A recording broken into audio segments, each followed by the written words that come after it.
ವ್ಯಾಕರಣಾಂಶಗಳನ್ನ ಅಭ್ಯಾಸ ಮಾಡಿದ್ವಿ.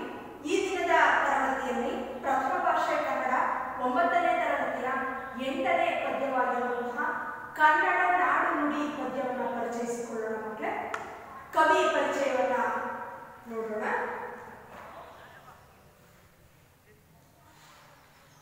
ಎಂಟನೇ ಪದ್ಯವಾಗಿರುವಂತಹ ಕನ್ನಡ ನಾಡು ನುಡಿ ಪದ್ಯವನ್ನ ರಚಿಸಿರುವಂತಹ ಕವಿಗಳು 4 ಜನ ಕವಿಗಳು ರಚಿಸಿರುವಂತಹ ಪದ್ಯವನ್ನ ಆಯ್ಕೆ ಮಾಡಿಕೊಂಡು ನಿಮಗೆ ಕೊಟ್ಟಿದ್ದಾರೆ ಮಕ್ಕಳೇ. 4 ಜನ ರಚಿಸಿರುವಂತಹ ಪದ್ಯಗಳಲ್ಲಿ ಈ ದಿನದ ತರಗತಿಯಲ್ಲಿ ಶ್ರೀ ವಿಜಯ ಕವಿ ಮತ್ತೆ ನಯಸೇನ ಕವಿಯ ಪರಿಚಯ ಮತ್ತು ಪದ್ಯವನ್ನ ಪರಿಚಯಿಸಿಕೊಳ್ಳೋಣ. ಶ್ರೀ ವಿಜಯ ಕವಿ. ಶ್ರೀ ವಿಜಯನು ಕ್ರಿಸ್ತ ಶಕ ಸುಮಾರು 9ನೇ ಶತಮಾನದಲ್ಲಿ ರಾಷ್ಟ್ರಕೂಟ ಚಕ್ರವರ್ತಿ ಅಮೋಘ ವರ್ಷ ನೃಪತುಂಗನ ಆಸ್ಥಾನದಲ್ಲಿ ಇದ್ದನು. ಈತನು ಕವಿರಾಜ ಮಾರ್ಗ ಎಂಬ ಲಾಕ್ಷಣಿಕ ಗ್ರಂಥವನ್ನು ರಚಿಸಿದ್ದಾನೆ. ಇದು ಕನ್ನಡ ಭಾಷೆಯಲ್ಲಿ ಉಪಲಬ್ಧವಾಗಿರುವ ಮೊಟ್ಟಮೊದಲ ಕೃತಿಯಾಗಿದೆ. ಇದರಲ್ಲಿ ಕರ್ನಾಟಕದ ನಾಡು ನುಡಿ ಜನ ಮತ್ತು ಸಂಸ್ಕೃತಿಗಳನ್ನು ಸಮೃದ್ಧ ಮಾಹಿತಿಗಳು ದೊರೆಯುತ್ತವೆ.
ಹೆಸರಾಗಿರುವಂತವರು ಕನ್ನಡಿಗರು.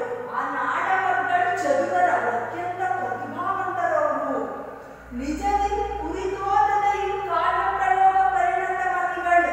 ನಿಜವಾಗಿಯೂ ಕುರಿತೋದದೆ ಗುರುಕುಲಗಳಲ್ಲಿ ಅಥವಾ ಒಂದು ಅಧ್ಯಯನ ಸಂಸ್ಥೆಗಳಲ್ಲಿ, ಗುರುಕುಲಗಳಲ್ಲಿ ಅಧ್ಯಯನ ಮಾಡದೇ ಇದ್ರೂ ಕೂಡ ಕಾವ್ಯಗಳನ್ನು ರಚಿಸುವಂತಹ ಅತ್ಯಂತ ಪ್ರಯೋಗಶೀಲರು, ಪರಿಣತಮತಿಗಳು, ಅತ್ಯಂತ ಪ್ರತಿಭಾವಂತರು, ಬುದ್ಧಿವಂತರು, ಪಾಂಡಿತ್ಯವನ್ನು ಪಡೆದಂತಹ ಬುದ್ಧಿವಂತರು ಕನ್ನಡಿಗರು ಅಂತಂದು ಶ್ರೀ ವಿಜಯ ಕವಿ ಕನ್ನಡಿಗರ ಪ್ರತಿಭೆಯ ಬಗ್ಗೆ, ಗುಣಸ್ವಭಾವಗಳ ಬಗ್ಗೆ ಹೇಳ್ತಾ ಇದ್ದಾರೆ.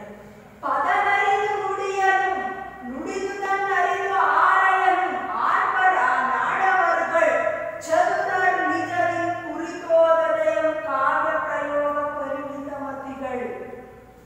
ಇಲ್ಲಿ ಪದನರಿದು, ಪದಗಳನ್ನ ಅರ್ಥ ಮಾಡಿಕೊಂಡು ಮಾತನಾಡುವಂಥವ್ರು, ಮಾತನಾಡಿದ್ದನ್ನ ಅರ್ಥ ಮಾಡಿಕೊಂಡು ಅದರಂತೆ ನುಡಿದಂತೆ ನಡೆಯುವಂಥವರು, ಅತ್ಯಂತ ಶೂರರು, ಅತ್ಯಂತ ವೀರರು, ಅತ್ಯಂತ ಪ್ರತಿಭಾವಂತರು, ಅವರು ಅತ್ಯಂತ ಚತುರರು, ಪ್ರತಿಭಾವಂತರು, ಬುದ್ಧಿವಂತರು.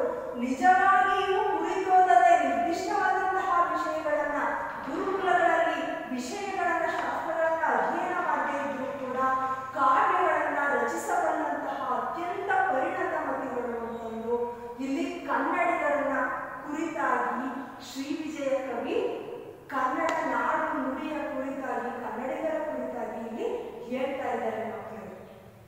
ಈ ಪದ್ಯ ಅರ್ಥ ಆಗಿದೆ ಅಂತ ಭಾವಿಸ್ತಾ ನಯಸೇನ ಕವಿಯ ಕವಿ ಪರಿಚಯವನ್ನ ನೋಡೋಣ.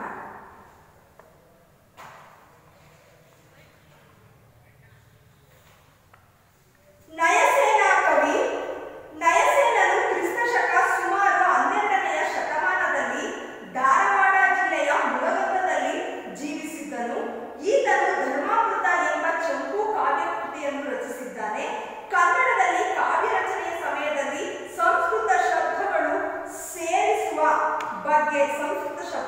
ಸೇರಿಸುವ ಬಗ್ಗೆ ನಯಸೇನನು ಆಕ್ಷೇಪವನ್ನು ವ್ಯಕ್ತಪಡಿಸುತ್ತಾನೆ. ಕಾವ್ಯ ರಚಿಸುವುದಾದರೆ ಕನ್ನಡದಲ್ಲಿ ರಚಿಸಬೇಕು, ಇಲ್ಲವೇ ಸಂಸ್ಕೃತದಲ್ಲಿ ರಚಿಸಬೇಕು.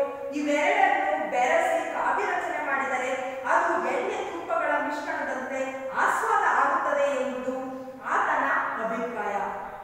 ಮಕ್ಕಳೇ, ನಯಸೇನ ಕವಿ ಕ್ರಿಸ್ತ ಶಕ ಸುಮಾರು 12ನೇ ಶತಮಾನದಲ್ಲಿ ಧಾರವಾಡ ಜಿಲ್ಲೆಯ ಮುಳುಗುಂದದಲ್ಲಿ ಜೀವಿಸಿದ್ದಾರೆ.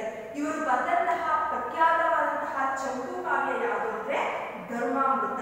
ಈ ಧರ್ಮಾಮೃತ ಕೃತಿಯಲ್ಲಿ ಕನ್ನಡಿಗರು ಕಾವ್ಯಗಳನ್ನು ರಚನೆ ಮಾಡುವಂತಹ ಸಮಯದಲ್ಲಿ ಸಂಸ್ಕೃತ ಶಬ್ದಗಳನ್ನ ಕನ್ನಡ ಭಾಷೆಯಲ್ಲಿ ಸೇರಿಸೋದ್ರ ಬಗ್ಗೆ ಆಕ್ಷೇಪಣೆಯನ್ನ, ಒಂದು ವಿರೋಧವನ್ನ, ಆಕ್ಷೇಪಣೆಯನ್ನ, ಒಂದು ಅಡ್ಡಿಯನ್ನ ಕೊಡ್ತಾರೆ. ಯಾಕೆ ಅಂತಂದ್ರೆ ಕಾವ್ಯ ರಚಿಸುವುದಾದರೆ ಕನ್ನಡದಲ್ಲಿ ರಚಿಸಬೇಕು, ಇಲ್ಲ ಸಂಸ್ಕೃತದಲ್ಲಿ ರಚಿಸಬೇಕು. ರಚಿಸಿದ್ರೆ ಸಂಸ್ಕೃತದಲ್ಲಿ ರಚಿಸಬೇಕು, ಇಲ್ಲಾಂದ್ರೆ ಕನ್ನಡದಲ್ಲಿ ರಚನೆಯನ್ನ ಮಾಡಬೇಕು. ಇವೆರಡನ್ನು ಬೆರೆಸಿ ಕಾವ್ಯ ರಚನೆ ಮಾಡಿದ್ದಾರೆ. ಅಂದ್ರೆ ಸಂಸ್ಕೃತವನ್ನ ಕನ್ನಡವನ್ನ ಬೆರೆಸಿ ಎರಡನ್ನು ಸೇರಿಸಿ ಕಾವ್ಯ ರಚನೆ ಮಾಡಿದರೆ ಅದು ಎಣ್ಣೆ ಮತ್ತು ತುಪ್ಪಗಳ ಆಸ್ವಾದ ಆಗುತ್ತದೆ. ಅಂದ್ರೆ ಎಣ್ಣೆಯು ಅಡಿಗೆಗೆ ಬಳಸಿದ್ರೆ ರುಚಿಯಾಗಿರುವಂಥದ್ದೇ, ತುಪ್ಪವು ಕೂಡ ಅಡಿಗೆಗೆ ಬಳಸಿದ್ರೆ ರುಚಿಯಾಗಿರುವಂಥದ್ದೇ. ಆದರೆ ಇವೆರಡನ್ನ ಮಿಕ್ಸ್ ಮಾಡಿದ್ರೆ ಅಥವಾ ಇವೆರಡನ್ನ ಹಸಿಯಾಗಿ ಮಿಕ್ಸ್ ಮಾಡಿದ್ರೆ ಅದು ಅರುಚಿಯಾಗುತ್ತದೆ, ಆಸ್ವಾದ ಆಗುತ್ತದೆ. ಹಾಗಾಗಿ ಇಲ್ಲಿ ಎಣ್ಣೆ ತುಪ್ಪಗಳನ್ನ ಎರಡನ್ನೂ ಕೂಡ ಬೆರೆಸಿದಂತೆ ಸಂಸ್ಕೃತ ಮತ್ತು ಕನ್ನಡವನ್ನ ರಚಿಸಬಾರದು. ಎರಡು ಶ್ರೇಷ್ಠ ಭಾಷೆಗಳೇ, ರಚಿಸದಂತೆ ಕನ್ನಡದಲ್ಲಿ ರಚಿಸಿ ಅಥವಾ ಸಂಸ್ಕೃತದಲ್ಲಿ ರಚಿಸಿ ಎನ್ನುವಂತಹ ಆಕ್ಷೇಪಣೆಯನ್ನ, ಮಾತುಗಳನ್ನ ನಯಸೇನ ಕನ್ನಡ ಭಾಷೆಯ ಕುರಿತಾಗಿ ಧರ್ಮಾಮೃತ ಕೃತಿಯಲ್ಲಿ ಚಂಪು ಕಾವ್ಯದಲ್ಲಿ ಹೇಳಬಹುದನ್ನು ನಾವು ಇಲ್ಲಿ ಅರ್ಥೈಸಿಕೊಳ್ಳಬಹುದು.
ಆಗುವುದೇ ಹೊಂದಾಣಿಕೆಯಾಗುವುದೇ ಅಂತ ಇಲ್ಲಿ ನಯಸೇನ ಕವಿ ಧರ್ಮಾಮೃತದಲ್ಲಿ ಹೇಳ್ತಾ ಇದ್ದಾರೆ.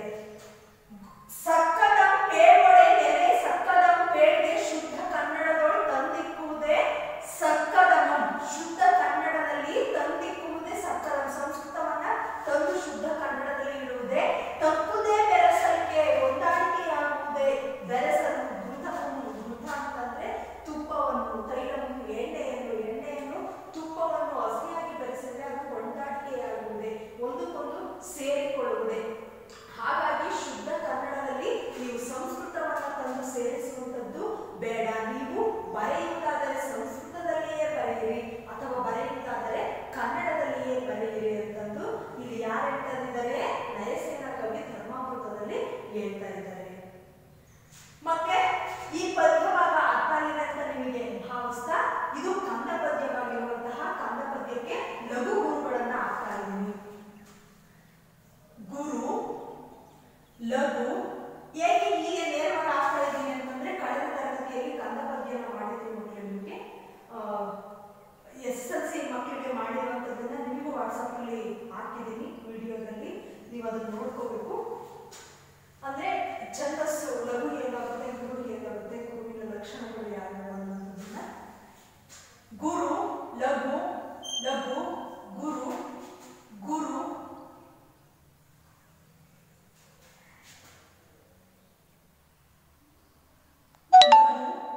ಲಘು ಲಘು ಲಘು.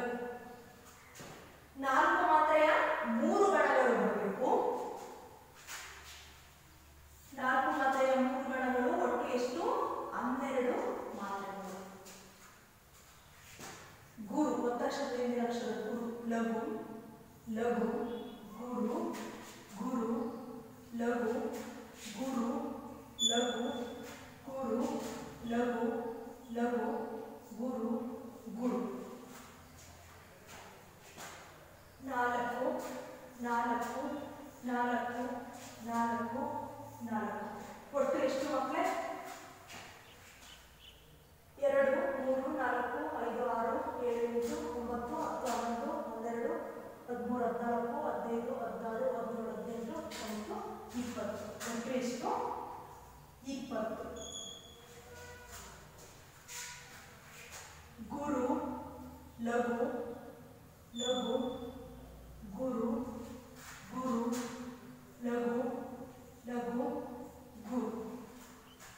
4 4 4 12 ಗುರು ಲಘು ಲಘು ಲಘು ಲಘು ಗುರು ಲಘು ಲಘು. ಇದು ಘಾನಲ್ಲಿ ಮಕ್ಕಳೇ ಘ ಪ್ಲಸ್ ರು. ಇಲ್ಲಿ ರು ಎಂತಹ ಅಕ್ಷರ? ರಸ್ವ. ಇದು ರಸ್ವಾಕ್ಷರ, ಒಂದು ಮಾತ್ರ ಕಾಲದಲ್ಲಿ ಉಚ್ಚರಿಸುವಂಥದ್ದು. ಲಘು ಗುರು ಗುರು ಲಘು ಲಘು ಲಘು ಲಘು ಮಕ್ಕಳೇ ಗುರು ಗುರು ಲಘು ಲಘು ಗುರು. 4 4 4 4 4 ಒಟ್ಟು 12. ಒಟ್ಟಾಗಿ ಕಂದ ಪದ್ಯದಲ್ಲಿ ಬರುವಂಥದ್ದು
ಲಘು.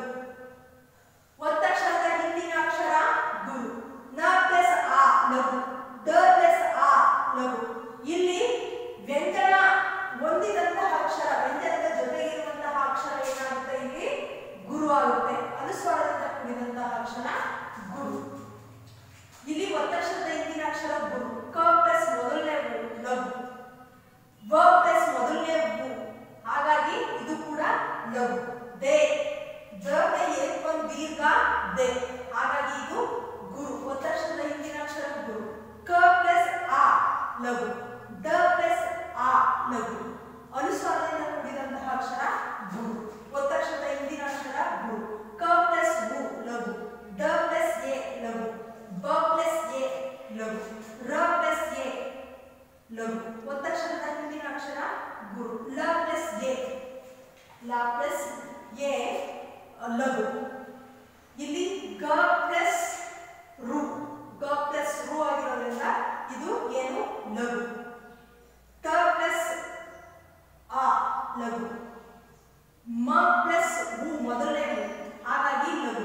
ಅನುಸ್ವಾರದಿಂದ ಕೂಡಿರುವಂತಹ ಅಕ್ಷರ ಗುರು. ಟ ಪ್ಲಸ್ ಐ ಗುರು. ಇಲ್ಲಿ ಐ ಮತ್ತು ಔ ಸಂಖ್ಯಾಕ್ಷರಗಳು ಏನಾಗ್ತವೆ ಗುರು ಆಗ್ತವೆ. ಎರಡು ಮಾತ್ರ ಕಾಲದಲ್ಲಿ ಉಚ್ಚರಿಸುವಂತಹ ಅಕ್ಷರ. ಲ ಪ್ಲಸ್ ಆ ಲಘು.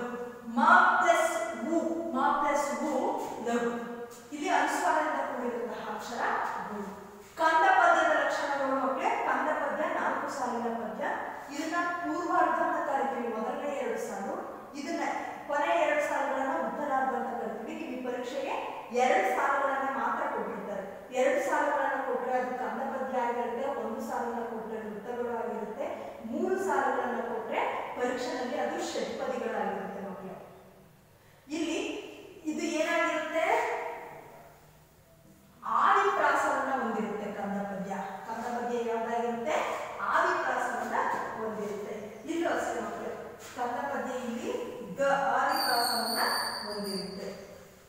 ಮತ್ತೆ ಮೊದಲನೇ ಸಾಲಿನಲ್ಲಿ 12 ಮಾತ್ರೆಗಳು, 3ನೇ ಸಾಲಿನಲ್ಲಿ 12 ಮಾತ್ರೆಗಳು ಬರ್ತವೆ. ಅಂದ್ರೆ 1ನೇ ಸಾಲು 3ನೇ ಸಾಲು ಸಮನಾಗಿರುತ್ತೆ, 2ನೇ ಸಾಲು ಮತ್ತು 4ನೇ ಸಾಲು ಸಮನಾಗಿರ್ತವೆ. 2ನೇ ಸಾಲು ಮತ್ತು 4ನೇ ಸಾಲಿನಲ್ಲಿ ಒಟ್ಟು 20 ಮಾತ್ರೆಗಳು ಬರ್ತವೆ. ಒಟ್ಟು ಎಷ್ಟು 20 ಮಾತ್ರೆಗಳು ಬರ್ತವೆ. 12ರ 20 ಮಾತ್ರೆಗಳು ಬರ್ತವೆ. ಅಂದ್ರೆ ಇಲ್ಲಿ ಮೊದಲನೇ ಸಾಲಿನಲ್ಲಿ 12 ಮಾತ್ರೆಗಳು, 2ನೇ ಸಾಲಿನಲ್ಲಿ 20 ಮಾತ್ರೆಗಳು, 3ನೇ ಸಾಲಿನಲ್ಲಿ 12 ಮಾತ್ರೆಗಳು, 4ನೇ ಸಾಲಿನಲ್ಲಿ 20 ಮಾತ್ರೆಗಳು. ಒಟ್ಟು ಕಂದ ಪದ್ಯದಲ್ಲಿ ಎಷ್ಟು ಮಾತ್ರೆಗಳು ಬರ್ತವೆ, 64 ಮಾತ್ರೆಗಳು. ಒಟ್ಟು ಕಂದ ಪದ್ಯದಲ್ಲಿ ಎಷ್ಟು ಮಾತ್ರೆಗಳು ಬರ್ತವೆ, 64 ಮಾತ್ರೆಗಳು ಬರ್ತವೆ. ಇದು ಅರ್ಥ ಆಗಿದೆಯಲ್ಲ ಮಕ್ಕಳೇ, ಪದ್ಯ ಮತ್ತು ಕಂದ ಪದ್ಯ ಅರ್ಥ ಆಗಿದೆ ಅಂತ ನಿಮಗೆ ಭಾವಿಸ್ತೀನಿ ನಾನು. ಶ್ರೀವಿಜಯ ಬರೆದಿರುವಂತಹ ಪದ್ಯಕ್ಕೂ ಕೂಡ ನೀವು ಲಘು ಗುರುಗಳನ್ನ ಹಾಕಿ ಪ್ರಸ್ತಾರ ಹಾಕಿ ಗಣ ವಿಭಾಗ ಮಾಡಿ ಛಂದಸ್ಸನ್ನು ಹೆಸರಿಸಬೇಕು. ಇದು ನಿಮಗೆ ಇವತ್ತಿನ ದಿನದಲ್ಲಿ ಕೊಡ್ತಾ ಇರುವಂತಹ ಗೃಹಪಾಠ ಮಕ್ಕಳು. ಏನೇಳ್ರಿ, ಶ್ರೀವಿಜಯ ಕವಿ ಬರೆದಿರುವಂತಹ ಪದ್ಯವನ್ನ, ಅಂದ್ರೆ ಶ್ರೀವಿಜಯ ಕವಿ ಕನ್ನಡ ನಾಡುನುಡಿಯಲ್ಲಿ ಶ್ರೀವಿಜಯ ಕವಿ ಬರೆದಿರುವಂತಹ ಪದ್ಯಕ್ಕೆ ನೀವು ಪ್ರಸ್ತಾರ ಹಾಕಿ ಗಣ ವಿಭಾಗ ಮಾಡಿ ಛಂದಸ್ಸನ್ನ ಹೆಸರಿಸಿ ಬರ್ಕೊಂಡು ನನಗೆ ತೋರಿಸ್ಬೇಕು ಮಕ್ಕಳೇ. ಏನಾದರೂ ನಿಮಗೆ ಗೊಂದಲ ಆಯಿತು ಅಂತಂದ್ರೆ ನನಗೆ ಫೋನ್ ಮಾಡ್ಬೋದು, ಅಥವಾ ಶಾಲೆ ಬಳಿ ಏನಕ್ಕಾದ್ರೂ ಬಂದರೆ ನೀವು ಮಾಸ್ಕ್ ಎಲ್ಲ ಹಾಕೊಂಡು ಬಂದು ನಮ್ಮನ್ನ ಕೇಳ್ಬೋದು ಮಕ್ಕಳೇ, ಅಥವಾ ಫೋನ್ ಮೂಲಕ ಕೇಳ್ಬೋದು. ಈ ದಿನದ ತರಗತಿ ನಿಮಗೆ ಅರ್ಥ ಆಗಿದೆ ಅಂತ ಭಾವಿಸ್ತಾ ತರಗತಿಯನ್ನು ಮುಗಿಸ್ತಾ ಇದ್ದೀನಿ ಮಕ್ಕಳೇ. ಧನ್ಯವಾದಗಳು.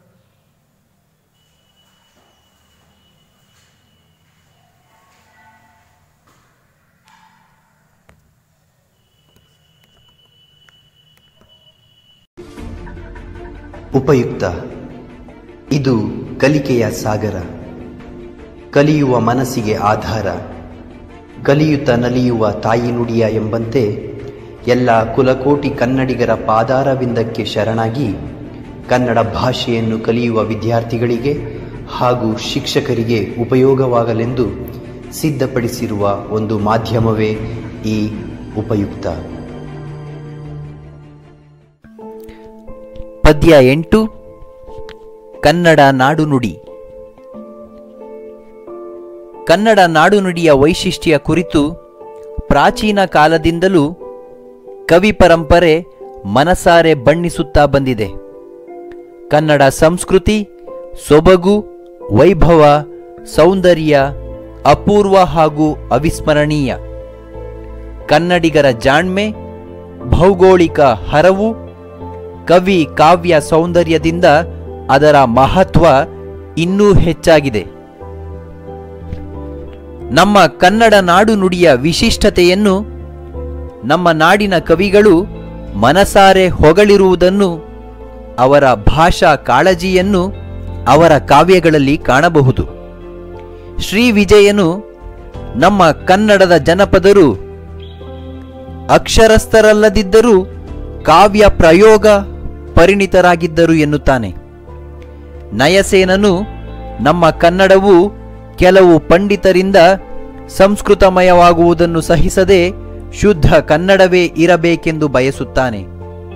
ನೇಮಿಚಂದ್ರನು ಕನ್ನಡ ಕವಿಗಳ ಶ್ರೇಷ್ಠ ಕಾವ್ಯ ರಚನೆ ಬಗ್ಗೆ ಹೊಗಳಿದರೆ, ಮಹಾಲಿಂಗರಂಗನು ನಮ್ಮ ಕನ್ನಡವು ಹೇಗೆ ಸರಳ ಸುಂದರ ಎಂಬುದನ್ನು ಹಲವು ಉಪಮೆಗಳೊಂದಿಗೆ ಹೊಗಳಿ ಸಂಸ್ಕೃತಕ್ಕಿಂತ ಯಾವುದರಲ್ಲೂ ಕಡಿಮೆಯಿಲ್ಲ ಎನ್ನುತ್ತಾನೆ. ಆಂಡಯ್ಯನು ಕನ್ನಡ ನಾಡಿನ ಪ್ರಕೃತಿಯ ರಮ್ಯತೆಯನ್ನು ಮೆಚ್ಚಿ ವರ್ಣಿಸುತ್ತಾನೆ.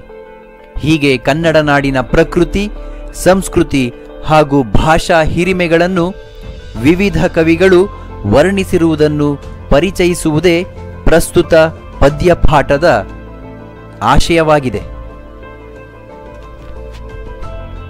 ಪದನರಿದು ನುಡಿಯಲುಂ ನುಡಿದುದನ್ ಅರಿದು ಆರಯಲುಂ ಆರ್ಪರ್ ಆ ನಾಡವರ್ಗಳ್ ಚದುರರ್ ನಿಜದಿಂ ಕುರಿತು ಓದದೆಯುಂ ಕಾವ್ಯ ಪ್ರಯೋಗ ಪರಿಣಿತಮತಿಗಳ್.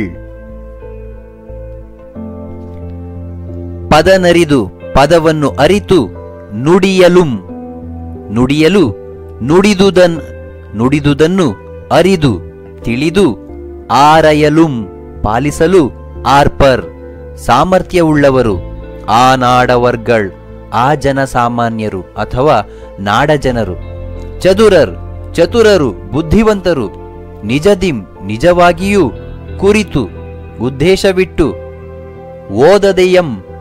ಓದದೆ ಇದ್ದರೂ ವಿದ್ಯಾಭ್ಯಾಸ ಮಾಡದಿದ್ದರೂ ಕಾವ್ಯ ಪ್ರಯೋಗ ಕವಿತೆಯನ್ನ ಸೃಷ್ಟಿಸುವ ರಚಿಸುವ ಪರಿಣತ ಮತಿಗಳ್ ಪರಿಣಿತಿ ಹೊಂದಿದವರು ಮತಿಗಳ್ ಬುದ್ಧಿಯುಳ್ಳವರು. ಶ್ರೀ ವಿಜಯನು ಕನ್ನಡ ನಾಡಿನ ಜನರು ಪದದ ಅರ್ಥವನ್ನು ಅರಿತು ಮಾತನಾಡುವ ಸಾಮರ್ಥ್ಯವುಳ್ಳವರು. ತಾವು ಆಡುವ ಮಾತನ್ನು ಅರ್ಥ ಮಾಡಿಕೊಂಡು ನಡೆಯುವವರಾಗಿದ್ದರು. ಆ ಸಾಮಾನ್ಯ ಜನರು ನಿಜವಾಗಿಯೂ ಚತುರರು. ಅವರು ಶಿಕ್ಷಣವನ್ನು ಪಡೆಯದಿದ್ದರೂ ಕಾವ್ಯವನ್ನು ರಚಿಸುವಷ್ಟು ಪರಿಣಿತಿ ಹೊಂದಿದ್ದ ಬುದ್ಧಿಯುಳ್ಳವರು ಎಂದು ಕನ್ನಡಿಗರ ಗುಣವಿಶೇಷತೆ ಹಾಗೂ ಕಾವ್ಯಶಕ್ತಿಯನ್ನು ಈ ಪದ್ಯ ಭಾಗದಲ್ಲಿ ವರ್ಣಿಸಿದ್ದಾನೆ. ಸಕ್ಕದಮಂ ಪೇಳ್ವೊಡೆ ನೆರೆ ಸಕ್ಕದಮಂ ಪೇಳ್ಗೆ ಶುದ್ಧ ಕನ್ನಡದೊಳ್ತಂದು ಇಕ್ಕುವುದೇ ಸಕ್ಕದಮಂ ತಕ್ಕುದೇ ಬೆರೆಸಲ್ಕೆ ಕೃತಮುಮಂ ತೈಲಮುಮಂ. ಸಕ್ಕದಮಂ ಸಂಸ್ಕೃತವನ್ನು ಪೇಳ್ವೊಡೆ ಹೇಳುವುದಾದರೆ, ನೆರೆ ಸಕ್ಕದಮಂ ಪೂರ್ಣವಾಗಿ ಸಂಸ್ಕೃತವನ್ನು ಪೇಳ್ಗೆ ಹೇಳಿ ಶುದ್ಧ ಕನ್ನಡದಲ್ಲಿ ತಂದು ಇಕ್ಕುವುದೇ ಹಾಕುವುದೇ ಸಕ್ಕದಮಂ ಸಂಸ್ಕೃತವನ್ನು, ತಕ್ಕುದೇ ಇದು ಸರಿಯೇ ಇದು ಉಚಿತವೇ, ಬೆರೆಸಲ್ಕೆ ಬೆರೆಸಲು, ಘೃತಮುಮಂ ತುಪ್ಪವನ್ನು, ತೈಲಮುಮಂ ಎಣ್ಣೆಯನ್ನು. ನಯಸೇನನು ಕವಿಗಳು ಕನ್ನಡದಲ್ಲಿ ಕಾವ್ಯವನ್ನು ರಚಿಸುವಾಗ ಕನ್ನಡದೊಂದಿಗೆ ಸಂಸ್ಕೃತ ಶಬ್ದಗಳನ್ನು ಹೆಚ್ಚಾಗಿ ಬಳಸುತ್ತಿದ್ದುದನ್ನು ನೋಡಿ ಅದನ್ನು ಆಕ್ಷೇಪಿಸುತ್ತಾನೆ. ಅವನು ಕಾವ್ಯ ರಚಿಸುವುದಾದರೆ ಶುದ್ಧ ಕನ್ನಡದಲ್ಲಿ ರಚಿಸಬೇಕು, ಇಲ್ಲವೇ ಪೂರ್ಣವಾಗಿ ಸಂಸ್ಕೃತದಲ್ಲಿ ರಚಿಸಬೇಕು. ಶುದ್ಧವಾದ ಕನ್ನಡದಲ್ಲಿ ಸಂಸ್ಕೃತವನ್ನು ತಂದು ತುರುಕುವುದು ಸರಿಯೇ? ಇವೆರಡನ್ನು ಬೆರೆಸಿ ಕಾವ್ಯ ರಚನೆ ಮಾಡಿದರೆ ಅದು ಎಣ್ಣೆ ತುಪ್ಪಗಳ ಅಸ್ವಾದ ಮಿಶ್ರಣವಾಗುತ್ತದೆ ಎಂದು ತಮ್ಮ ಅಭಿಪ್ರಾಯವನ್ನ ಈ ಪದ್ಯ ಭಾಗದಲ್ಲಿ ವ್ಯಕ್ತಪಡಿಸಿದ್ದಾರೆ. ಕಟ್ಟುಗೆ ಕಟ್ಟದಿರ್ಕೆ ಕಡಲಂ ಕಪಿಸಂತತಿ, ವಾಮನ ಕ್ರಮಂ ಮುಟ್ಟುಗೆ ಮುಟ್ಟದಿರ್ಕೆ ಮುಗಿಲಂ, ಹರನಂ ನರನ್ ಒತ್ತಿ ಗಂಟಲಂ ಮೆಟ್ಟುಗೆ ಮೆಟ್ಟದಿರ್ಕೆ, ಕವಿಗಳ್ ಕೃತಿ ಬಂದದೊಳ್ ಅಲ್ತೆ ಕಟ್ಟಿದರ್ ಮುಟ್ಟಿದರ್ ಒತ್ತಿ ಮೆಟ್ಟಿದರ್ ಅದೇನ್ ಅಳವು ಅಗ್ಗಳವು ಕವೀಂದ್ರರ. ಕಟ್ಟುಗೆ ಕಟ್ಟದಿರ್ಕೆ ಕಟ್ಟಲಿ ಕಟ್ಟದಿರಲಿ, ಕಡಲಂ ಸಮುದ್ರವನ್ನು ಕಪಿಸಂತತಿ ವಾನರ ಸೈನ್ಯವು, ವಾಮನ ಕ್ರಮಂ ವಾಮನ ಅವತಾರದಲ್ಲಿ, ಮುಟ್ಟುಗೆ ಮುಟ್ಟಲಿ ಮುಟ್ಟದಿರ್ಕೆ ಮುಟ್ಟದಿರಲಿ, ಮುಗಿಲಂ ಆಕಾಶವನ್ನು, ಹರನಂ ಹರನನ್ನು ನರನೊತ್ತಿ ಅರ್ಜುನನು ಒತ್ತಿ, ಗಂಟಲಂ ಗಂಟಲನ್ನು ಮೆಟ್ಟುಗೆ ಮೆಟ್ಟಲಿ ಮೆಟ್ಟುದಿರ್ಕೆ ಮೆಟ್ಟದಿರಲಿ, ಕವಿಗಳು ಕೃತಿ ಬಂಧದೊಳ್ ತಮ್ಮ ಕಾವ್ಯದಲ್ಲಿ ಅಲ್ತೆ ಅಲ್ವೇ ಕಟ್ಟಿದರು ಮುಟ್ಟಿದರು ಒತ್ತಿ ಮೆಟ್ಟಿದರು ಅದೇನು ಅವರ ಅಗ್ಗಳವೋ ಅದೇನು ಅವರ ಸಾಮರ್ಥ್ಯವೋ ಹಿರಿಮೆಯೋ ಕವೀಂದ್ರರೇ. ನೇಮಿಚಂದ್ರನು ಕವಿಗಳ ಕಾವ್ಯಶಕ್ತಿಯನ್ನು ಕುರಿತು ಮೆಚ್ಚುಗೆಯ ಮಾತುಗಳನ್ನಾಡುತ್ತಾ, ರಾಮಾಯಣದಲ್ಲಿ ವಾನರ ಸೈನ್ಯವು ಸಮುದ್ರಕ್ಕೆ ಸೇತುವೆಯನ್ನು ಕಟ್ಟಲಿ ಕಟ್ಟದಿರಲಿ, ವಾಮನವತಾರದಲ್ಲಿ ವಾಮನನು ಆಕಾಶವನ್ನು ತನ್ನ ಕಾಲಿನಿಂದ ಮುಟ್ಟಲಿ ಮುಟ್ಟದಿರಲಿ, ಮಹಾಭಾರತದಲ್ಲಿ ಅರ್ಜುನನು ಶಿವನ ಗಂಟಲನ್ನು ಒತ್ತಿ ಮೆಟ್ಟಲಿ ಮೆಟ್ಟದಿರಲಿ. ಆದರೆ ಕವಿಗಳು ತಮ್ಮ ಕೃತಿಗಳಲ್ಲಿ ವಾನರ ಸೈನ್ಯದಿಂದ ಸಮುದ್ರಕ್ಕೆ ಸೇತುವೆಯನ್ನು ಕಟ್ಟಿದರು, ವಾಮನನ ಕಾಲಿನಿಂದ ಆಕಾಶವನ್ನು ಮುಟ್ಟಿದರು, ಅರ್ಜುನನ ಕಾಲಿನಿಂದ ಶಿವನ ಗಂಟಲನ್ನು ಒತ್ತಿ ಮೆಟ್ಟಿದರು. ಇದು ಕವಿಗಳ ಸಾಮರ್ಥ್ಯ, ಅಗ್ಗಳಿಕೆ ಎಂದು ತನ್ನ ಪದ್ಯ ಭಾಗದಲ್ಲಿ ಹೇಳಿದ್ದಾರೆ. ಸುಲಿದ ಬಾಳೆಯ ಹಣ್ಣಿನಂದದಿ, ಕಳಿದ ಸಿಗುರಿನ ಕಬ್ಬಿನ ಅಂದದಿ, ಅಳಿದ ಉಷ್ಣದ ಹಾಲಿನ ಅಂದದಿ, ಸುಲಭವಾಗಿ ಇರ್ಪ ಲಲಿತವಹ ಕನ್ನಡದ ನುಡಿಯಲಿ, ತಿಳಿದು ತನ್ನೊಳು ತನ್ನ ಮೋಕ್ಷವ ಗಳಿಸಿಕೊಂಡೊಡೆ ಸಾಲದೆ ಸಂಸ್ಕೃತದೊಳ್ ಇನ್ನೇನು. ಸುಲಿದ ಬಾಳೆಯ ಹಣ್ಣಿನಂದದಿ, ಹೇಗೆ ನವಿರಾಗಿ ಸುಲಿದ ಬಾಳೆಯ ಹಣ್ಣಿನಂತೆ, ಕಳಿದ ಸಿಗುರಿನ ಕಬ್ಬಿನಂದದಿ, ಸಿಗುರು ತೆಗೆದ ಕಬ್ಬಿನಂತೆ, ಅಳಿದ ಉಷ್ಣದ ಹಾಲಿನಂದದಿ, ಶಾಖ ಆರಿದ ಹಾಲಿನಂತೆ, ಸುಲಭವಾಗಿಯೂ ಇರುವ ಲಲಿತವಹ ಲಲಿತವಾಗಿರುವಂತಹ ಕನ್ನಡ ನುಡಿಯಲ್ಲಿ ಕನ್ನಡ ಭಾಷೆಯಲ್ಲಿ ತಿಳಿದು ಅರ್ಥ ಮಾಡಿಕೊಂಡು ತನ್ನೊಳು ತನ್ನಲ್ಲಿ ಮೋಕ್ಷವನ್ನು ಗಳಿಸಿಕೊಂಡರೆ ಸಾಲದೆ ಸಾಲುವುದಿಲ್ಲವೇ. ಸಂಸ್ಕೃತದಲ್ಲಿ ಇನ್ನೇನಿದೆ. ಕವಿ ಮಹಾಲಿಂಗರಂಗನು ಕನ್ನಡ ಭಾಷೆಯ ಸರಳತೆ, ಮಧುರತೆ, ಶಕ್ತಿಯ ಬಗ್ಗೆ ವರ್ಣಿಸುತ್ತಾ, ಸುಲಿದ ಬಾಳೆಯ ಹಣ್ಣಿನಂತೆ, ಸಿಗುರು ತೆಗೆದ ಕಬ್ಬಿನಂತೆ, ಶಾಖ ಆರಿಹೋಗಿ ತಣ್ಣಗಾದ ಹಾಲಿನಂತೆ, ಸುಲಲಿತವಾಗಿರುವ ಕನ್ನಡ ಭಾಷೆಯನ್ನು ಅರಿತು ಮೋಕ್ಷವನ್ನು ಗಳಿಸಿಕೊಂಡರೆ ಸಾಲದೆ ಸಂಸ್ಕೃತ ಭಾಷೆಯಲ್ಲಿ ಅಂತಹುದು ಏನಿದೆ ಎಂದು ಪ್ರಶ್ನಿಸುತ್ತಾನೆ. ಮುಕ್ತಿ ಪಡೆಯಲು ಕನ್ನಡದಲ್ಲೇ ದೇವರನ್ನು ಸ್ತುತಿಸಿ ಮುಕ್ತಿ ಪಡೆಯಬಹುದಲ್ಲವೇ? ಅದಕ್ಕೆ ಸಂಸ್ಕೃತದಲ್ಲೇ ಶ್ಲೋಕ ಹೇಳಬೇಕೆಂಬುದೇನಿಲ್ಲ. ಸಂಸ್ಕೃತ ಭಾಷೆಯಷ್ಟೇ ಶಕ್ತಿ ಕನ್ನಡ ಭಾಷೆಗೂ ಇದೆ ಎಂದು ಕವಿ ತನ್ನ ಈ ಪದ್ಯ ಭಾಗದಲ್ಲಿ ಅಭಿಪ್ರಾಯಪಟ್ಟಿದ್ದಾನೆ. ಮಲ್ಲಿಗೆ ಅಲ್ಲದೆ, ಸಂಪಿಗೆ ಅಲ್ಲದೆ, ದಾಳಿಂಬಂ ಅಲ್ಲದೆ, ಒಪ್ಪುವ ಚೆಂದೆಂಗು ಅಲ್ಲದೆ, ಮಾವು ಅಲ್ಲದೆ, ಕೌಂಗು ಅಲ್ಲದೆ, ಗಿಡುಮರಗಳ್ ಎಂಬುವು ಇಲ್ಲ ಆ ನಾಡೊಳ್. ಮಲ್ಲಿಗೆ ಅಲ್ಲದೆ, ಮಲ್ಲಿಗೆ ಮಾತ್ರವಲ್ಲದೆ, ಸಂಪಿಗೆ ಅಲ್ಲದೆ, ಸಂಪಿಗೆ ಮಾತ್ರವಲ್ಲದೆ ದಾಳಿಂಬಂ ಅಲ್ಲದೆ ದಾಳಿಂಬೆಯೂ ಮಾತ್ರವಲ್ಲದೆ ಒಪ್ಪುವ ಸುಂದರವಾದ ಚಂದೆಂಗು ಕೆಂದಂಗಿ ಅಥವಾ ಕೆಂಪಾದ ತೆಂಗು ಅಲ್ಲದೆ, ಅಷ್ಟು ಮಾತ್ರವಲ್ಲದೆ ಮಾವು ಅಲ್ಲದೆ ಕೇವಲ ಮಾವು ಮಾತ್ರವಲ್ಲದೆ ಕೌಂಗು ಅಲ್ಲದೆ ಅಡಿಕೆ ಮಾತ್ರವಲ್ಲದೆ ಗಿಡಮರಗಳು ಎಂಬುವು ಇಲ್ಲ ಆ ನಾಡಿನಲ್ಲಿ. ಕವಿ ಆಂಡಯ್ಯ ಕನ್ನಡ ನಾಡಿನ ಸಸ್ಯ ಸಂಪತ್ತನ್ನು ಕುರಿತು ಕನ್ನಡ ನಾಡಿನಲ್ಲಿ ಮಲ್ಲಿಗೆ ಅಲ್ಲದೆ ಸಂಪಿಗೆ ಅಲ್ಲದೆ ಕೆಂಪಾದ ತೆಂಗು ಅಲ್ಲದೆ ಮಾವು ಅಲ್ಲದೆ ಅಡಿಕೆ ಅಲ್ಲದೆ ಗಿಡಮರಗಳೇ ಇಲ್ಲ ಎಂದು ವರ್ಣಿಸುತ್ತಾನೆ. ಕನ್ನಡ ನಾಡಿನಲ್ಲಿ ಉತ್ತಮ ಫಲ ನೀಡುವಂತಹ ಸಸ್ಯಗಳು ಸಮೃದ್ಧವಾಗಿದೆ ಎಂಬುದು ಆಂಡಯ್ಯನಿಗೆ ಕನ್ನಡ ನಾಡಿನ ಬಗ್ಗೆ ಇದ್ದ ಅಭಿಮಾನವನ್ನು, ಅಂದಿನ ಸಮೃದ್ಧಿಯನ್ನು ಈ ಪದ್ಯ ಭಾಗದಲ್ಲಿ ಸೂಚಿಸುತ್ತದೆ.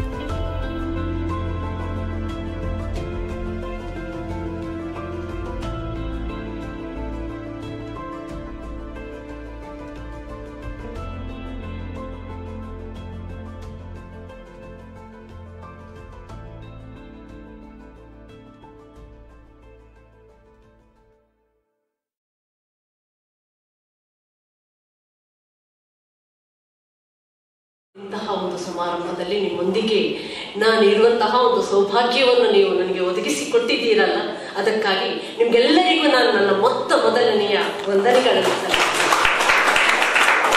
ಇದರೊಳಗೆ ಕಾಲಿಟ್ಟಾಗಲೇ ಯಾವುದೋ ಒಂದು ರೀತಿಯ ಪಾಸಿಟಿವ್ ಎನರ್ಜಿ ಅಂತ ಹೇಳ್ತೇವೆ ನಾವು, ವಿದ್ಯಾತ್ಮಕವಲ್ಲ, ಆ ಒಂದು ವಿಶಿಷ್ಟವಾದಂತಹ ಒಂದು ಶಕ್ತಿ ಇಲ್ಲಿ ಇದೆ ಎನ್ನುವುದರ ಅರಿವು ನನಗೆ ಉಂಟಾಯಿತು. ನಾನು ಸರನ್ನು ಕಂಡಾಗ, ಕೆ.ಸಿ. ನಾಯಕ್ ಸರನ್ನು ಕಂಡಾಗಲಂತೂ ಆ ಹಿರಿಚೇತನಕ್ಕೆ ನಿಜವಾಗಿಯೂ ನಾವು ಎಷ್ಟು ಋಣಿಗಳಾಗಿದ್ರೂ ಸಾಲದು ಎಂದು ಅನ್ನಿಸಿಬಿಟ್ಟಿತ್ತು ನನಗೆ. ನಿಜವಾಗಿಯೂ ಹೌದು, ಅದ್ಭುತವಾದಂತಹ ಒಂದು ಅನುಭವವಾದದ್ದಂತೂ ಹೌದು. ಒಳಗಿನ ಪರಿಸರ ಆಗಿರ್ಬೋದು, ನಿಮ್ಮೆಲ್ಲರ ನಗುಮುಖ ಆಗಿರ್ಬೋದು, ಇಲ್ಲಿರುವಂತಹ ಈ ಸಣ್ಣ ಮಕ್ಕಳು ಇವತ್ತು ಹಾಡಿದಂತಹ ಮಕ್ಕಳ ಮುಗ್ಧ ಮುಖವನ್ನು ನಾವು ನೋಡ್ತಾ ಇದ್ದೆ, ಆ ಮಕ್ಕಳಾಗಿರ್ಬೋದು, ಒಂದು ವಿಶಿಷ್ಟವಾದಂತಹ ಅನುಭವವನ್ನು ನನಗೆ ಕೊಟ್ಟದ್ದಂತೂ ಅದು ಸತ್ಯ. ನನ್ನ ಎದೆ ಒಳಗಿನಿಂದ ನಾನು ಇದನ್ನು ಹೇಳ್ತಾ ಇದ್ದೇನೆ. ಏನೇ ಆಗಲಿ, ಹಲವಾರು ಸಮಾರಂಭಗಳಲ್ಲಿ ನಾನು ಭಾಗವಹಿಸಿದ್ದೇನೆ, ಆದರೆ ಇವತ್ತು ಇದು ನನಗೆ ಒಂದು ಹೊಸ ಅನುಭವವಾಗಿದೆ ಎನ್ನುವುದು ಸತ್ಯ.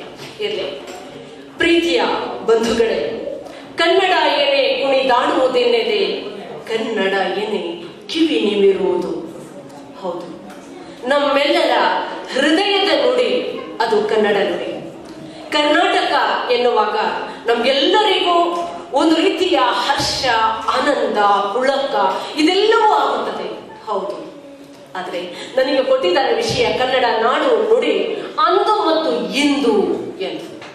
ಹೌದು, ನಾವು ಚಿಂತಿಸಲೇಬೇಕಾದಂತಹ ವಿಷಯ ಇದು, ಅಂದು ಮತ್ತು ಇಂದು. ಇವತ್ತು ನಾವು ಏನಾಗಿದ್ದೇವೆ ಎಂದು ಪ್ರತಿಯೊಬ್ಬ ಮನುಷ್ಯನಿಗೂ ಕೂಡ ತನ್ನ ನಾಡು ನುಡಿಯ ಬಗ್ಗೆ ಅವನಿಗರಿವಿಲ್ಲದೆ ಹೃದಯದ ಒಳಗೆ ಒಂದು ರೀತಿಯ ಮಧುರ ಮತ್ತು ಭಕ್ತಿಯ ಅಭಿಮಾನದ ಭಾವ ತುಂಬಿರುತ್ತದೆಯಂತೆ.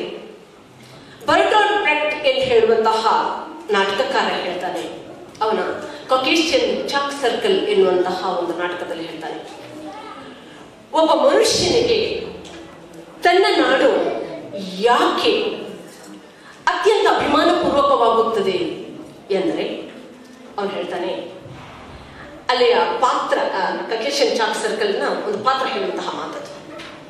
ಹೇಳ್ತಾನೆ, ಅಲ್ಲಿ ರೊಟ್ಟಿ ಸಿಹಿಯಾಗಿರುತ್ತದೆ. ಬಹಳ ಅದ್ಭುತವಾದಂತಹ ಮಾತು. ಅಲ್ಲಿ ರೊಟ್ಟಿ ಸಿಹಿಯಾಗಿರ್ತದೆ. ನಾವು ಹೇಳ್ತೇವೆ ಇಲ್ಲಿನ ಅನ್ನ ರುಚಿಯಾಗಿರುತ್ತದೆ ಎಂದು. ರೊಟ್ಟಿ ಸಿಹಿಯಾಗಿರ್ತದೆ, ಆಕಾಶ ತುಂಬಾ ಎತ್ತರವಾಗಿರ್ತದೆ, ಗಾಳಿ ಹಿತವಾಗಿರ್ತದೆ, ನಡೆಯುವಾಗ ಈ ಭೂಮಿ ತುಂಬಾ ಮಿದುವಾಗಿರುತ್ತದೆ ಎಂದು. ಬಹುಶಃ ಈ ಮಾತುಗಳನ್ನು ನಾವು ಕೇಳುವಾಗ ನಮಗೂ ಅನ್ನಿಸ್ತದೆ.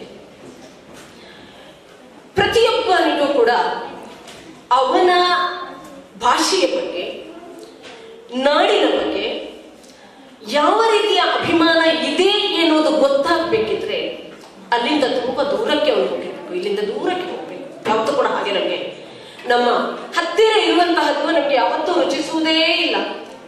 ಯಾವತ್ತೂ ನಾವು ನೋಡ್ತಾ ಇರುವಂತಹದ್ದು ನಮಗೆ ಚಂದ ಕಾಣುವುದೇ ಇಲ್ಲ. ಆದ್ರೆ ಅಗಲಿ ಬಹಳ ದೂರಕ್ಕೆ ಹೋದಾಗ ಸಹಜವಾಗಿ ಅದರ ಬಗ್ಗೆ ನಮಗೆ ಒಂದು ರೀತಿಯ ಏನೋ ಒಂಥರ ಅದು ಬೇಕು ಬೇಕು ಎಂದು ಅನ್ನಿಸ್ತದೆ. ಈ ಸಂದರ್ಭದಲ್ಲಿ ನನ್ನ ಒಂದು ಹಳೆಯ ಅನುಭವವನ್ನು ನಿಮ್ಮೊಂದಿಗೆ ಹಂಚಿಕೊಡ್ಬೇಕು ಅಂತ ನನಗೆ ಅನ್ನಿಸ್ತದೆ. ಹಳೆಯ ಅನುಭವ ಬಹಳ ವರ್ಷಗಳ ಹಿಂದೆ ಅಂದ್ರೆ ಸುಮಾರು 35 ವರ್ಷಗಳ ಕೆಳಗೆ, 35 years ಬ್ಯಾಕ್. ನಾವು ಆಗ ಈ ಟಿವಿ ಇಲ್ಲ, ಮೊಬೈಲ್ ಇಲ್ಲ, ಇದ್ಯಾವುದೂ ಇಲ್ಲದಂತಹ ಕಾಲ. ಆಗ ಇದ್ದದ್ದು ಬರೀ ರೇಡಿಯೋ ಮಾತ್ರ, ರೇಡಿಯೋ ಇದ್ದಂತಹ ಕಾಲ. ನಾವು ಕೇರಳದ ತಿರುವನಂತಪುರದಲ್ಲಿ ಇದ್ದೇವೆ. ಆ ಸಂದರ್ಭದಲ್ಲಿ ಅಲ್ಲಿ ಎಲ್ಲ ಕಡೆಯಲ್ಲೂ ಕೇಳುವುದು ಬರೀ ಮಲಯಾಳಂ ಮಾತ್ರ. ಎಲ್ಲ ಕಡೆಯಲ್ಲೂ ಬರೀ ಅವರಿಗೆ ಬಹಳ ಜನರಿಗೆ, ಕೇರಳದ ಜನರಿಗೆ ಮಲಯಾಳಂ ಆ ಭಾಷೆಯ ಬಗ್ಗೆ ವಿಶೇಷವಾದಂತಹ ಭಕ್ತಿ, ಅಭಿಮಾನ. ಅವರು ತಪ್ಪಿಯೂ ಕೂಡ ಬೇರೆ ಭಾಷೆ ಮಾತನಾಡ್ತಾರೆ. ಈಗ ಮಾತಾಡ್ತಾರೆ, ಅದು ಬೇರೆ ವಿಷಯ ಇರಲಿ. ಆಗ ತಪ್ಪಿಯವರು ಬೇರೆ ಮಾತನಾಡ್ತಾರೆ. ಅಂತಹ ಸಂದರ್ಭದಲ್ಲಿ ಕನ್ನಡದ ಮಾತು ಕೇಳಬೇಕು ಎಂದು ಎಷ್ಟು ತುಡಿತ ಒಳಗೆ ಬಂದ. ಅದುವರೆಗೆ ನನಗೆ ಗೊತ್ತಿರಲಿಲ್ಲ, ನಾನು ಕನ್ನಡವನ್ನು ಪ್ರೀತಿಸ್ತೇನೆ ಅನ್ನೋದ್ರೆ ಅರಿವೇ ನನಗಿರಲಿಲ್ಲ. ಆಗ ಎಷ್ಟು ಆ ತುಡಿತ ಅಂತ ಹೇಳಿದ್ರೆ, ಆಗ ಕೇಳಲಿಕ್ಕೆ ಆಗುವುದು ಕೇವಲ ರೇಡಿಯೋ ಮಾತ್ರ. ಆ ರೇಡಿಯೋದಲ್ಲಿ ಶ್ರೀಲಂಕಾ ಎನ್ನುವ ಕೇಂದ್ರ ಅದು ಮಾತ್ರ ಸಿಕ್ಕಿತ್ತು. ಅಲ್ಲಿ ಮಾತ್ರ ಕೆಲವೊಮ್ಮೆ ಅಲ್ಲಿ 2 ಗಂಟೆ 10 ನಿಮಿಷಕ್ಕೆ ಕನ್ನಡ ಪ್ರೋಗ್ರಾಮ್, ಕನ್ನಡ ಗೀತೆಗಳು ಬರುವಂತಹ ಕಾರ್ಯಕ್ರಮ ಇತ್ತು. ನಾನೇನ್ ಮಾಡ್ತಾ ಇದ್ದೆ ಅಂದ್ರೆ ಆ ರೇಡಿಯೋವನ್ನು ತಿರುಗಿಸುದು, ಅದ್ರ ಕಿವಿ ಹಿಂಡೋದು ಅದು ಗರ್ ಗರ್ ಗರ್ ಗರ್ ಎನ್ನುವಂತಹ ಶಬ್ದ ಸರಿಯಾಗಿ ಸಿಗ್ತಾ ಇರಲಿಲ್ಲ. ಅದರ ಎಡೆಯಲ್ಲಿ ಆ ಶಬ್ದ ಕೇಳುವಾಗ ಉಂಟಾದಂತಹ ರೋಮಾಂಚನ ಇದೆಯಲ್ಲ, ಆಗ ನನಗೆ ಗೊತ್ತಾಯಿತು ನಿಜವಾಗಿಯೂ ಭಾಷೆಯ ಬಗೆಗಿನ ಅನುಭವ ಅಥವಾ ಅಭಿಮಾನ ಎನ್ನುವಂಥದ್ದು ಎಲ್ಲಿಯವರೆಗೆ ನಮ್ಮ ಎದೆಯ ಒಳಗೆ ಇದೆ ಎನ್ನುವಂತರ ನಿಜವಾದ ಅನುಭವವನ್ನು ನಾನು ಆಗ ಕಂಡೆ. ಆ ರೈಲ್ವೆ ಸ್ಟೇಷನ್ಗೆ ಹೋದಾಗ ಯಾವ್ದಾದ್ರು ಒಬ್ಬರು ಕನ್ನಡ ಮಾತನಾಡುವವರು ಸಿಕ್ಕಿದ್ರೆ ಯಾರಂತ ಗೊತ್ತಿಲ್ಲ, ಓಡಿಕೊಂಡು ಹೋಗುವುದು ಅವರ ಹತ್ರ, ನೀವು ಎಲ್ಲಿಯವರು ಎಂದು ಕೇಳುದು. ಕನ್ನಡ ಪುಸ್ತಕ ಸಿಗ್ಬೇಕಿದ್ರೆ ಕೂಡ ನಾವು ರೈಲ್ವೆ ಸ್ಟೇಷನ್ಗೆ ಹೋಗ್ಬೇಕಾಗಿತ್ತು. ಅಂತಹ ಒಂದು ಸಂದರ್ಭದಲ್ಲಿ ಮಾತ್ರ ಗೊತ್ತಾಯ್ತು ನನಗೆ. ಇದು ಒಂದು ಅನುಭವ. ಇನ್ನೊಂದು ನಿಮ್ಗೆ ಹೇಳಬೇಕಾದಂತಹ ಇನ್ನೊಂದು ವಿಷಯ ಇದೆ. ನನ್ನ ಒಬ್ಬರು ಮಾವ, ಅವರು MIT-ಯಲ್ಲಿ ಪ್ರೊಫೆಸರ್ ಆಗಿದ್ರು ಕಾಲದಲ್ಲಿ. ಅವರ ಮಕ್ಕಳು 3 ಮಂದಿ ಕೂಡ ದೊಡ್ಡ ಇಂಜಿನಿಯರ್ಸ್, ಪ್ರೊಫೆಸರ್ಸ್ ಎಲ್ಲ ಆದ್ರು. ಅಮೆರಿಕಕ್ಕೆ ಹೋದ್ರು. ಇವರ ಮನೆಯಲ್ಲಿ ಇಂಗ್ಲಿಷ್ ಬಿಟ್ರೆ ಇನ್ನೊಂದು ಮಾತು ಆಡ್ತಿರ್ಲಿಲ್ಲ. ಇಂಗ್ಲಿಷ್ ಮಾತ್ರ, ಬೇರೆ ಮಾತುಗಳನ್ನೇ ಅವ್ರು ಆಡ್ತಾ ಇರಲಿಲ್ಲ. ಯಾವತ್ತೂ ಇಂಗ್ಲಿಷ್, ಮಕ್ಕಳೊಟ್ಟಿಗೆ ಇಂಗ್ಲಿಷೇ ಮಾತಾಡ್ಬೋದು.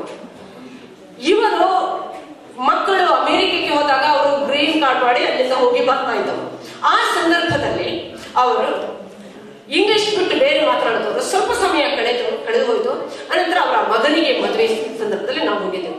ಆಗ ನನಗೆ ಆಶ್ಚರ್ಯ ಎನ್ನುವ ಹಾಗೆ ಅವರ ಮಗನ ಜೊತೆಗೆ ಕನ್ನಡದಲ್ಲಿ ಮಾತನಾಡ್ತಾ ಇದ್ದಾರೆ. ಕನ್ನಡದಲ್ಲಿ ಮಾತಾಡ್ತಾರೆ, ಮಗನ ಜೊತೆಗೆ ಕನ್ನಡದಲ್ಲಿ ಮಾತಾಡ್ತಾರೆ. ಇಂಗ್ಲಿಷ್ ಸಣ್ಣದಿರುವಾಗ ಇಂಗ್ಲಿಷೇ ಮಾತಾಡ್ತಾರೆ, ಕನ್ನಡದಲ್ಲಿ ಮಾತಾಡ್ತಾ ಇದ್ದಾರೆ. ಆಗ ಕೇಳಿದೆ, ಯಾಕೆ ನೀವು ಕನ್ನಡದಲ್ಲಿ ಈಗ ಅವತ್ತು ಕನ್ನಡದಲ್ಲಿ ಮಾತಾಡ್ತಾ ಇದ್ದಾರೆ, ಇವತ್ತು ಯಾಕೆ ಕನ್ನಡ ಮಾತಾಡ್ತೀರಿ ಅನ್ನುವಾಗ ಅವ್ರು ಹೇಳಿದ್ರು, ನನಗೆ ಅಲ್ಲಿ ಹೋಗಿ ಸ್ವಲ್ಪ ಕಾಲ ಕಳೆದಾಗ ಗೊತ್ತಾಯಿತು ನನ್ನ ಭಾಷೆ ಎಂದರೆ ಎಷ್ಟು ಅಮೂಲ್ಯವಾದದ್ದು ಎಂದು. ಪ್ರೀತಿಯ ಬಂಧುಗಳೇ, ಕನ್ನಡ ಈಗಾಗಲೇ ಹೇಳಿದ ಹಾಗೆ ಅದು ಕೇವಲ ಒಂದು ನುಡಿಯಲ್ಲ, ಅದು ಒಂದು ಭಾಷೆಯಲ್ಲ, ಅದು ನಮ್ಮ ಧಮನಿಗಳಲ್ಲಿ ಹರಿಯುವಂತಹ, ರಕ್ತದಲ್ಲಿ ಬೆರೆತು ಹೋದಂತಹ ವಿಶಿಷ್ಟವಾದ ಒಂದು ಶಕ್ತಿ. ನಮ್ಗದು ಬೇಕು. ಕನ್ನಡ ನಾಡು ಎಷ್ಟು ವಿಸ್ತೃತವಾಗಿ ತಿಳಿದು ನಾವು ಕನ್ನಡ ಚರಿತ್ರೆ ತೆಗೆದು ನೋಡಿದಾಗ, ಕನ್ನಡ ಸಾಹಿತ್ಯವನ್ನು ತೆಗೆದು ನೋಡಿದಾಗ ನಮ್ಗೆ ಅರಿವಾಗ್ತದೆ. ಅಲ್ಲಿ ಕನ್ನಡ ನುಡಿ ಎನ್ನುವುದು ಯಾವಾಗ ಆರಂಭವಾಯಿತು ಎನ್ನುವುದನ್ನು ನಾವು ಹೇಳ್ತಾ ಹೋದ್ರೆ ದೊಡ್ಡ ಚರಿತ್ರೆ, ದೊಡ್ಡ ವಿಷಯ. ಕನ್ನಡ ಸಾಹಿತ್ಯದ ಚರಿತ್ರೆ ದೊಡ್ಡದು. ಮೊದಲನೆಯ ಶಾಸನದಿಂದ ಆರಂಭಗೊಂಡ್ರೆ ಹಲ್ಮಿಡಿ ಶಾಸನದಲ್ಲಿ 20 ಪದಗಳು ಇತ್ತು ಅಂತ ಕೇಳಿ ಬರ್ತದೆ. ಅನಂತರ ಮತ್ತೆ ಶಾಸನ ಮೊದಲನೆಯ ಸಂದರ್ಭ ಎಲ್ಲವೂ ಕೂಡ ಶಾಸನಕ್ಕೆ ಸಂಬಂಧಪಟ್ಟದ್ದು. ಕನ್ನಡದಲ್ಲಿ ಮೊದಲಿಗೆ ನಮಗೆ ದೊರಕುವಂತಹ ಗ್ರಂಥ ಕವಿರಾಜಮಾರ್ಗ ಅಂತ ನಮಗೆ ಗೊತ್ತು. ಅಲ್ಲಿ ಅವನು ಹೇಳ್ತಾನೆ, ಕಾವೇರಿಯಿಂದ ಗೋದಾವರಿವರೆಗಿರುವ ನಾಡದ ಕನ್ನಡದೊಳ್ ಎಂದು ಹೇಳ್ತಾನೆ. ಅಷ್ಟು ವಿಸ್ತೃತವಾಗಿತ್ತು. ಕಾವೇರಿಯಿಂದ ಗೋದಾವರಿಯವರೆಗೆ, ಗೋದಾವರಿ ಅಂದ್ರೆ ಈಗಿನ ಆಂಧ್ರ ಪ್ರದೇಶದ ಕಡೆಯಲ್ಲಿ ಬಂದದ್ದು, ಅಲ್ಲಿರುವ ಆ ಗೋದಾವರಿಯವರೆಗೂ ಕೂಡ ಕನ್ನಡ ನಾಡು ವಿಸ್ತೃತವಾಗಿರ್ತದೆ. ಅಂದ್ರೆ ಕನ್ನಡ ನಾಡು ಎನ್ನುವುದು, ಅವರು ಕನ್ನಡ ನಾಡು ಅಂತ ಹೇಳ್ತಾರೆ. ಅಂದ್ರೆ ಆ ಕಾಲಘಟ್ಟದಲ್ಲಿ ನಾಡು ಎನ್ನುವುದು ಏನಾಗ್ತಾ ಇತ್ತು ಅಂತ ಹೇಳಿದ್ರೆ, ಒಬ್ಬೊಬ್ಬ ಅರಸ ಅದನ್ನು ವಿಸ್ತೃತಗೊಳಿಸಿದ ಹಾಗೆ ಅದು ಕೆಲವೊಮ್ಮೆ ಸಂಕುಚಿತವಾಗ್ತಿತ್ತು, ಕೆಲವೊಮ್ಮೆ ವಿಸ್ತಾರವಾಗ್ತಿತ್ತು, ಆ ತರ ಹೋಗುವಂಥದ್ದು. ಆದ್ರೆ ಇಲ್ಲಿ ಅವನು ಏನಂತ ಹೇಳ್ತಾನೆ ಅಂತ ಹೇಳಿದ್ರೆ, ಕನ್ನಡ